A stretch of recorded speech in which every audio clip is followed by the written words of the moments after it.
seems ironic that while our finest young men are fighting halfway across the world, other young men and women, safe at home, openly advocate abandonment of Vietnam to communism.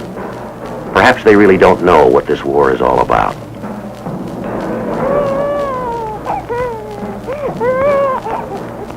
In the words of a battle-weary young Marine, they would understand if they'd cross this 10,000 miles of ocean and live with us.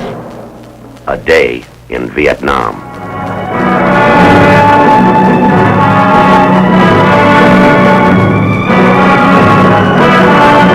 This day, this trip, is not to delineate the why of Vietnam.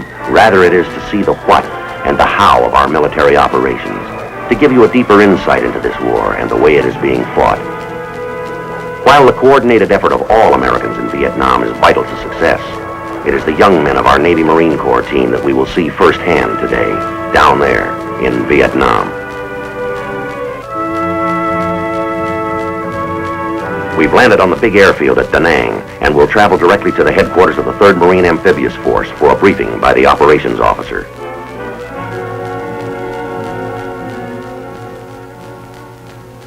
Gentlemen, I will give you a brief rundown on our present status in Vietnam, together with a thumbnail sketch of the initial landings and subsequent buildup.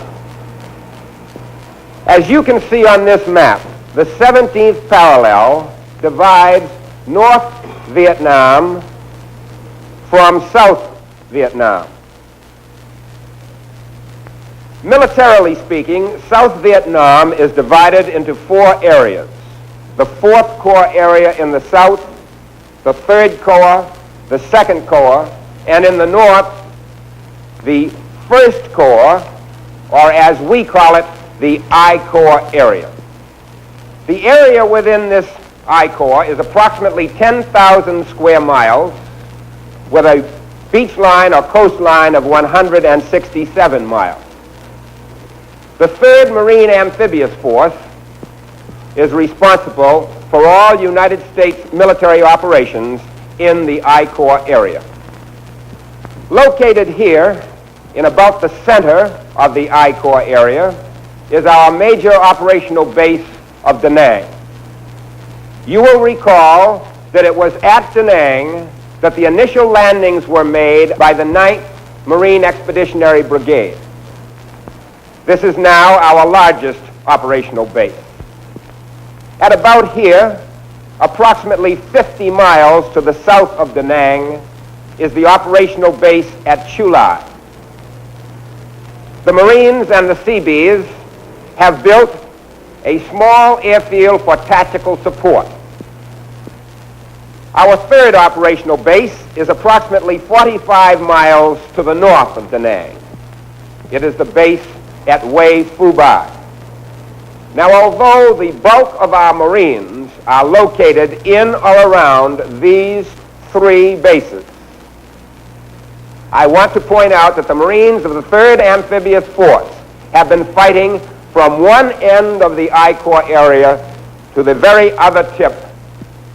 With so many new and different things for you to see, it is difficult to sort them out in any order. However, it's quite easy to choose what you should see first. Our Marines. They're the finest. These Marines have just returned from a tough battle in the north. They are now in a defensive perimeter. Their weapons are cleaned and cared for before a thought can be given to personal comfort.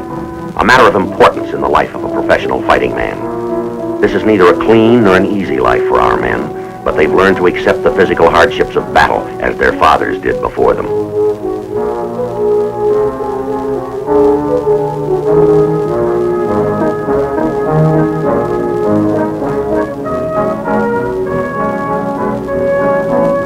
In their famous hymn, Marines recount battles fought in every clime and place. Here in Vietnam, except for snow, they prove it. From the soft ooze of the rice paddies, they move on through swift-running canals and streams. Then push forward into the jungles that fringe the mountains, where elephant grass tears at the skin while vines tangle the feet and giant trees cut off the sun.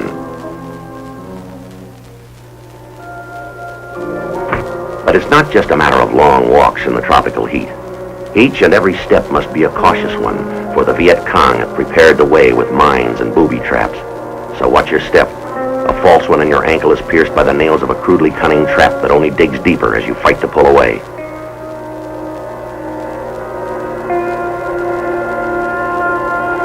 A hidden shell sits waiting for the unwary foot.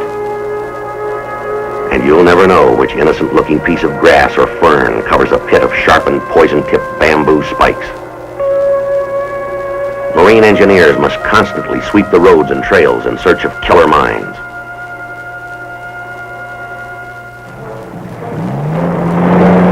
The troops must provide a screen of security behind which Americans can assist the Vietnamese in the revolutionary rebuilding of their nation. It is necessary to constantly patrol the outlying villages and countryside to deny re-entry to the Viet Cong. Marines initiate literally hundreds of small patrols and ambushes throughout the I Corps area each week. But one of the most difficult jobs in this war without a front is to distinguish friend from foe.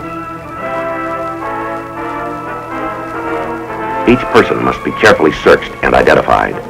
Whether VC are turned up by such scrutiny or captured in combat, they are treated with scrupulous fairness under the international rules of the Geneva Convention.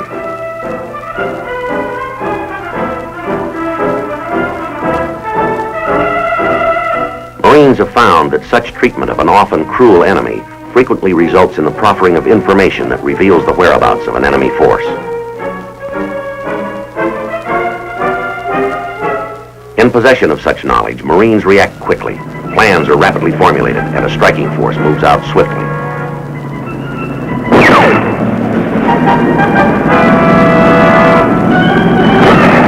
As they move in on the enemy position, they are met by intensive small arms fire. It results in some casualties, but the attack is carried to the enemy stronghold.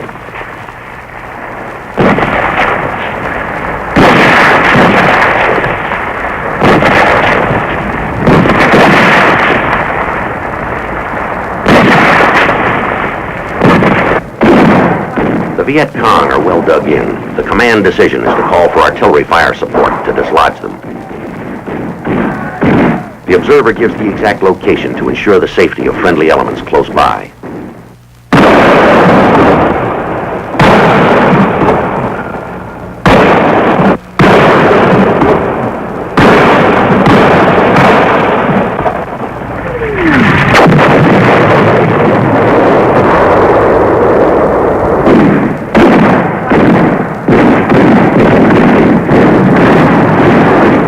Now the troops can make the final assault and move in to destroy the enemy equipment and supplies.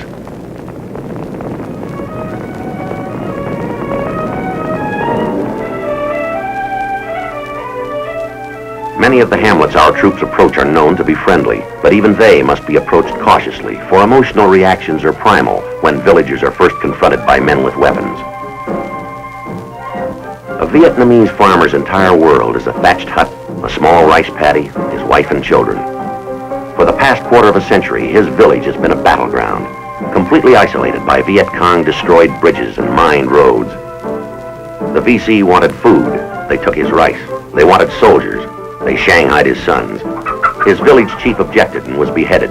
His neighbors who protested were beaten. He can trust no one.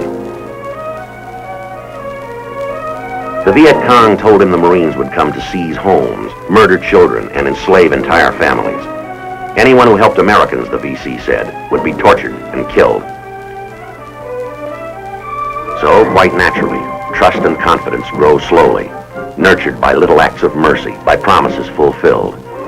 Surely the stranger who binds one's wounds does not intend to murder, and always the Marine's first question is, what can we do to help you?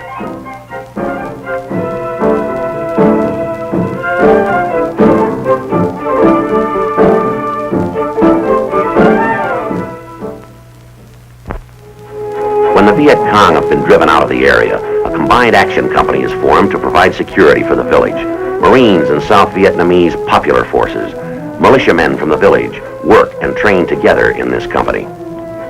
Their patrols and ambushes prevent Viet Cong re-infiltration. The villagers and their headman live unmolested.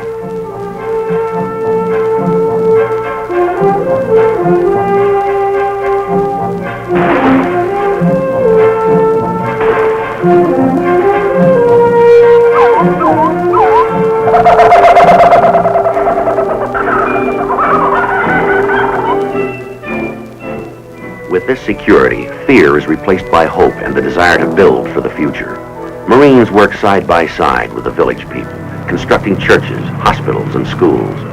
American generosity provides the building tools, even the very bricks and mortar. Through many civic action funds, and the Marine Corps Reserve Care Program is one of them, Americans are giving unstintingly to help in this rebuilding of a nation and its people. In classrooms such as this, children, and adults too, are learning for the first time of the vast potentials of our free and democratic system. It is on this other front in the battle to win the hearts and minds of the Vietnamese people that will be determined the kind of world their children, and our children too, will come to inherit. The Navy corpsman with his bar of soap and his bag of medical gear already is well loved by the Vietnamese people, symbol of America's helping hand. But he is only one of 100,000 Navy men committed to the war in Vietnam.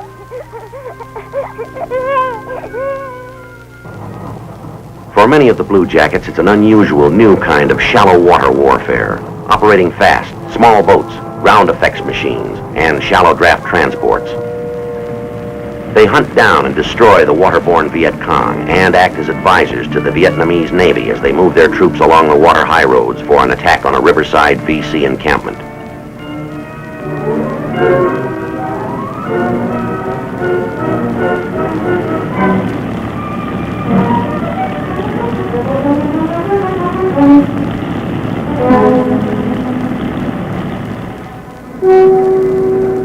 Just off the coast, other men of the Navy and Coast Guard are on constant patrol to stop and search thousands of small ships and junks. Many are carrying supplies intended for the Viet Cong. This blockade is known as Operation Market Time.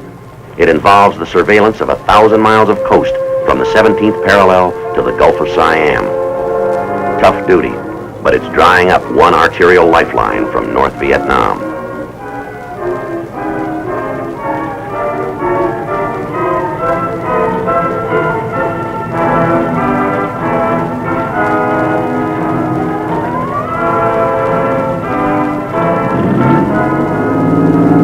Well offshore, in the deep blue of the China Sea, is the backbone of our Navy surface forces, the aircraft carrier. It's a floating mobile air base complex. Over 4,000 men live and work on this seagoing city. To keep the ship in operation and its pilots in the air requires the effort of a community of freemen, engineers, clerks, doctors, mechanics, pipe fitters, radar men, cooks, and bakers. Their working day averages 12 hours. It can be 18 or even longer when air operations are underway and planes are being sent aloft at 30-second intervals.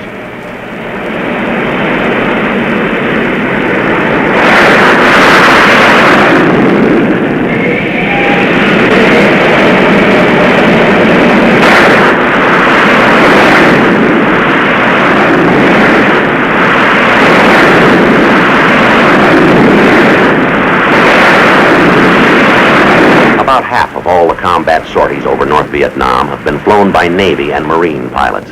It's a dangerous job, and sometimes not all the planes come safely back. A search and rescue helicopter hurries on its way when that radioed distress call, Mayday, signals a pilot in trouble. He could be down in the open sea or deep in the jungle. Their job is to find him and bring him back. On this mission, photographed by a Navy cameraman, the pilot was forced to eject beside a rocky cliff along the forbidding coastline a few miles south of Haiphong. The helicopter cannot get close enough for a direct lift, so a swimmer hits the water.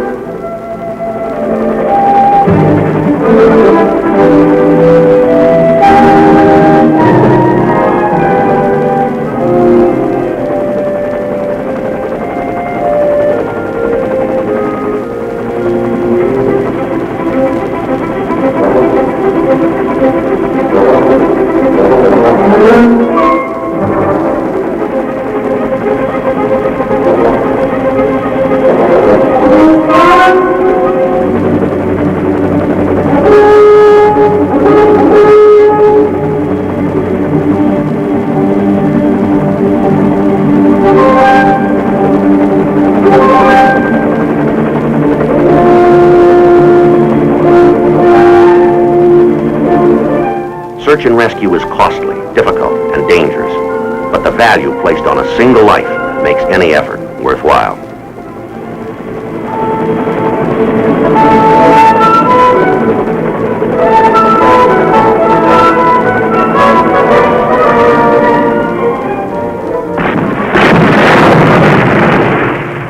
Many other ships accompany the carrier. One such is the destroyer, the tin can, workhorse of the fleet, indispensable to the Marines ashore and the Navy at sea. In Vietnam, the skillful placement of supporting fire, destroyers, has often been a vital factor in the success of Marine infantry operations ashore.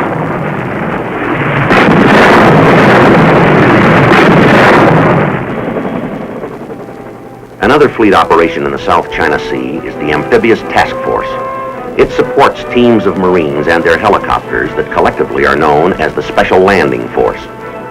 The SLF operates from a specially designed ship that is a combination troop ship and helicopter carrier called an LPH. With almost lightning speed, the Special Landing Force can strike from the sky by helicopter and across the beach by amphibian vehicles in a highly effective two-pronged assault. The SLF has been employed at many points along the coast of South Vietnam. These Marines are part of the air attack group in the operation in which we're going to participate today. As they head toward land and a new battlefield, the minds of the fighting men are occupied with their own thoughts, their own prayers. Even for those who have taken part in many previous operations, the race toward a new unknown always carries with it that special feeling in the pit of the stomach.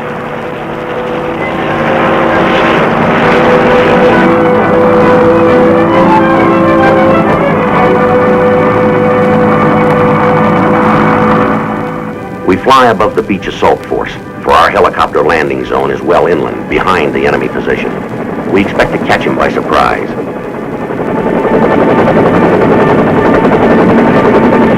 The helicopter force will block him from escaping toward the west, while the beach assault group offloads swiftly, then moves inland to play the hammer against the anvil.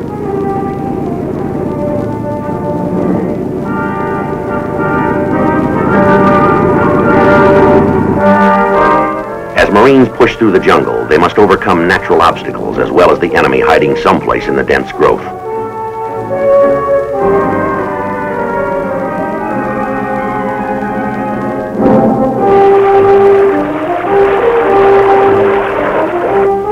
A river to cross is a welcome coolness, but its waters support a myriad of leeches that slip inside clothing to fasten on the skin. The wounds they leave are easily infected in this tropical climate.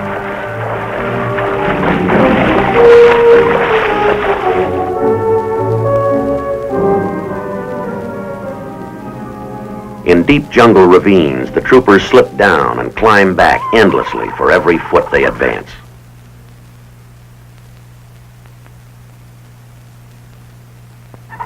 Now you are with them, and watch where you step and where you grab. A movement in the shadow beneath you could be a vicious giant rodent. A harmless-looking vine might be a poisonous snake. Even the trees in this rainforest are hostile. They grow so thick their triple canopies bring darkness at noon. Hang on to the man in front of you, or you're lost in this midnight gloom. Then, suddenly, out of the misty darkness, contact.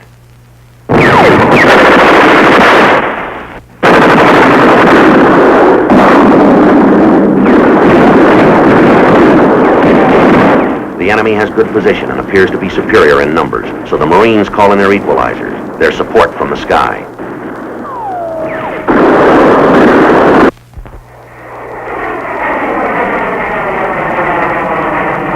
This is the moment for which these pilots have been prepared, for which they've been ready and waiting.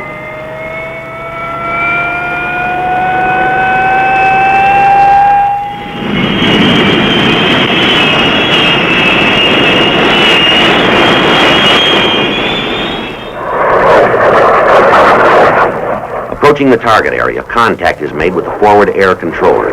This Marine is an aviator attached to a ground unit. He gives the pilots all the information they need to provide pinpoint close air support for the ground troops, a Marine Corps specialty.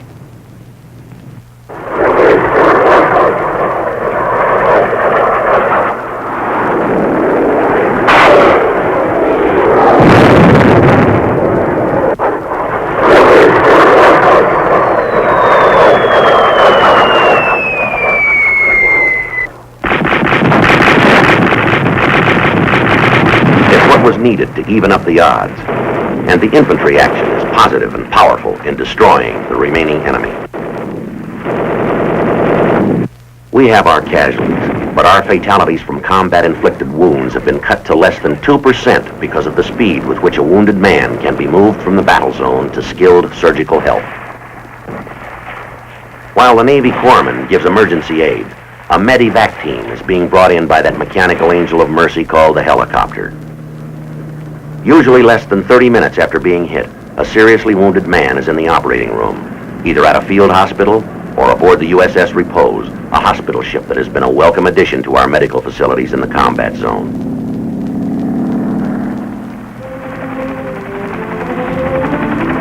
The gleaming white ship carries everything that would be found in the most modern hospital ashore. A full staff of doctors, nurses, and corpsmen functions with the same efficiency as the crew that moves the ship into the area where the action is.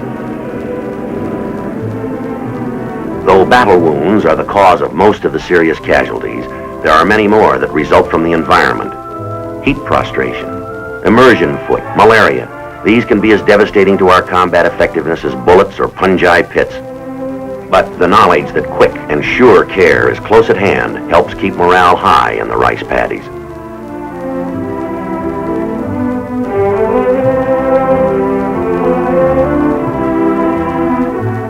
But the Red Cross, which symbolizes our medical units, is not the only cross in Vietnam.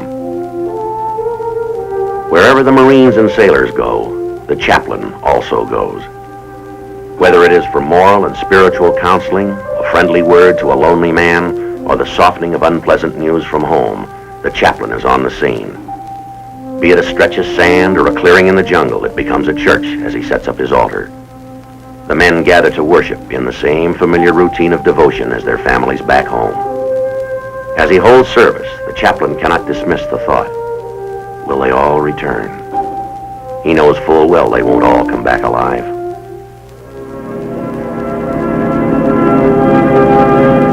Prayers are said, a letter is written home to the family, yet so little can be done for this one who was given so much. There will be no more tales of his exciting adventure in a far-off land. No more plans for his education, his family, his home. He may have been a lad, not quite a man in years, but he gave us a man's greatest treasure, his life, and he gave it not unknowingly. These men prove every day they understand the why of Vietnam. Listen to a few letters written home by these young men, some of whom have since been killed.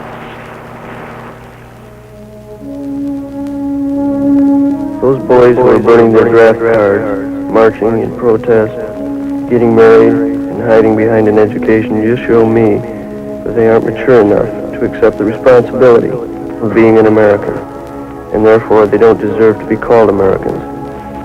Mom, I don't want to die over here, but if there's what it takes to make the world a better place for you and Dad and everyone to live, then giving my life won't be in vain. I try to love my fellow man, no matter who or what he is. I find it hard to believe that American men and women really object to U.S. servicemen being here in Vietnam. If those people who parade, protest, and tell us we're fighting a useless war had to live without their freedom, they change their point of view. Please don't think I'm trying to talk or act like a hero, because I'm far from it. I'm just trying to do my part in this war. But it's a war that I'd gladly give my life for if it'd help bring freedom to the people here and help it grow stronger in our own country. The day I left home to come over here, I kissed my kids goodbye and my wife had tears in her eyes. I'm just like thousands of other servicemen here in Vietnam who dream of seeing our families and loved ones again. I do not wish to die here, but I have no fear of death. I know my God is real, and my trust and faith is in Him. Keep praying for me, as I shall pray for you. It's a lousy war, as is any war, but it's going to be fought sometime, someplace. I hate to see what it's doing to these poor people here in Vietnam, but I'd rather be here than in Minnesota. If and when my time to go comes, I will go. I'll go because I know the meaning of the word freedom.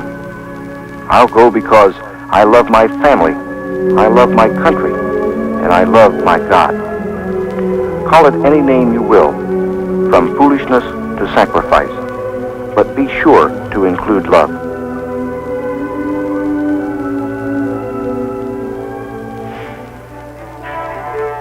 This is the end of our day in Vietnam, a glimpse of the war as it is being waged all day, every day, by these young men who are growing up in a hurry.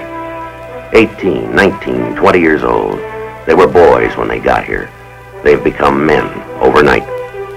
The suffering, hardships, and sorrow they bear, not only their own, but what they see in others around them, has helped to make them compassionate, tolerant, and mature. The young men who comprise the vast bulk of our Navy and our Marine Corps, who are seldom seen on television, who are rarely interviewed by the press, these men are, as they have always been, the truly strong men of our nation. Only a couple of years ago, these young men would have been embarrassed to tell what patriotism meant to them, how much they loved their homes, their God, their country. Now they daily risk their lives for their beliefs. This vast cross-section of America, it's young, tired, gallant fighting men. This is not only the face of America, this is the heart of America. They will return, most of them, but that valiant heart will keep beating only if it is nourished and sustained by the rest of America. And these, then, are the true heroes of the war, the young men of your Navy and your Marine Corps. Whatever they are, and ultimately, whatever our country is, we owe to them and their brothers in the other services, past, present, and future.